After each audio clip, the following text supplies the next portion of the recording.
issue of borders is very interesting. We take borders as given now, we just think they're normal, but 100 years ago we had no passports. People were allowed to move around the world fairly freely. The world became incredibly unequal economically, and that's part of the reason we have passports and border controls. Hopefully, the world should become more equal again.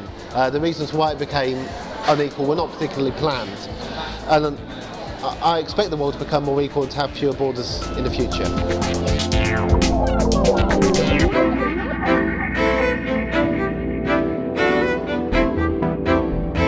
One way I think it's useful to think of the current situation, where we think of border controls as natural and controlling immigration as natural, is it's just as natural as it was natural to white South Africans in 1950 to talk about having passbooks, controlling who could live where, who could come into the certain towns, who had to be elsewhere. To them this was perfectly rational. It just made sense to segregate people like this.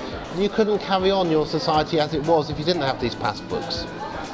And in 50 years' time, I hope, people will look back at us and say, they were wrong, we were misguided, but they can understand why we were so bigoted, even though it's a pity we were so bigoted for so long.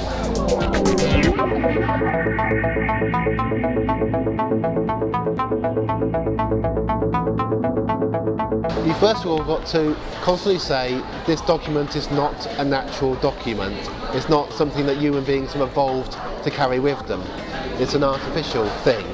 It creates a huge amount of misery and suffering and sadness. You've then got to say, look at how many people actually manage to move around the world even with all these controls. And one thing you notice if you look at the numbers is immigration controls don't actually stop immigration. Human beings still get through. It's just the amount of pain and suffering that's involved is much, much higher. So immigration controls don't control immigration.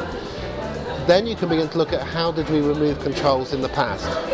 Follow those examples which are successful, and eventually you get there. But you're talking, when it comes to passports, probably over, well, if you're very young, you might see it just by about the time you die.